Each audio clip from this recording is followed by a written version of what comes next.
Wala talagang imposible pag tinaas natin kay Lord at ginawa natin ng sama-sama. Ako nga pala si Tito Da. Hayaan niyong ikwento ko kung paano kami nagsimula.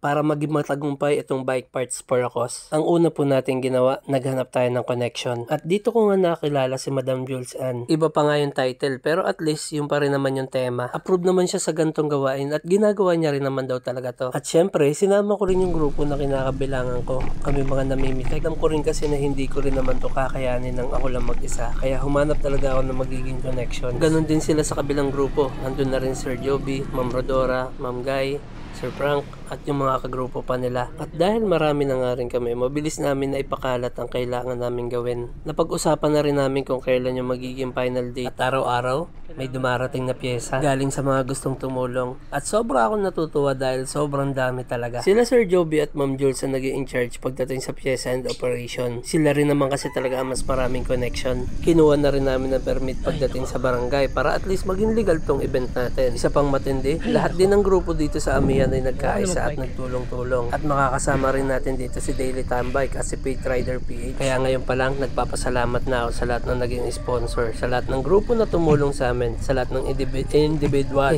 Sorry nabubulol. Basta sa lahat na naging parte ng event na to, maraming salamat po sa inyo. At ito na nga yung araw na pinakahinihintay natin.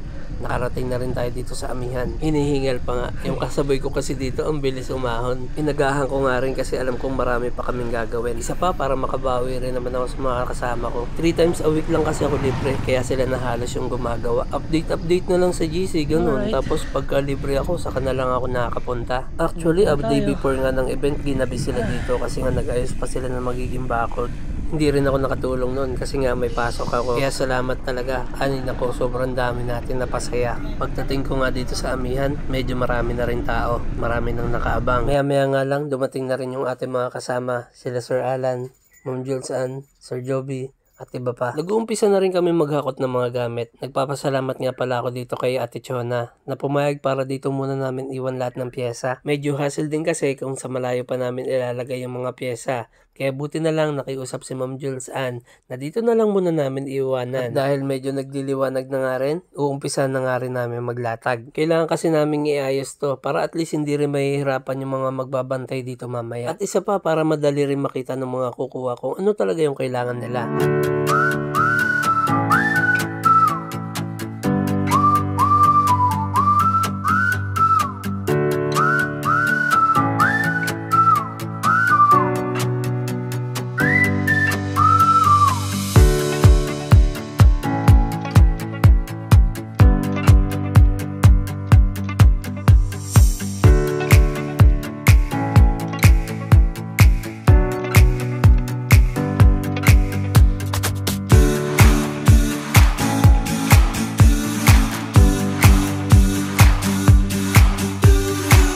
At ito pa yung isang nakakatawa, hanggang sa mismong araw ng event, may mga nagpapahabol pa. Ito nga pala si Bike Versa, dumaan muna dito bago dumiretso sa eskwela. Maraming salamat talaga. Degreaser na may libreng sticker pa. O diba, saan ka pa? Maya pa, dumating na nga rin ang tropang padyak.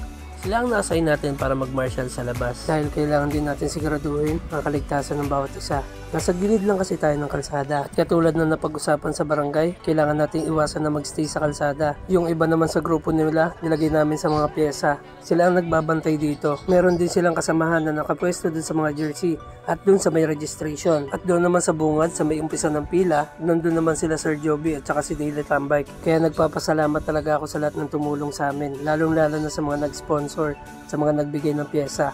Dahil hindi namin ito magagawa kung hindi dahil sa mga tulong nyo. So paano, hindi ko na kayo may isa-isa. Basta maraming salamat talaga. Muli, ako po si Tito Da. Adios.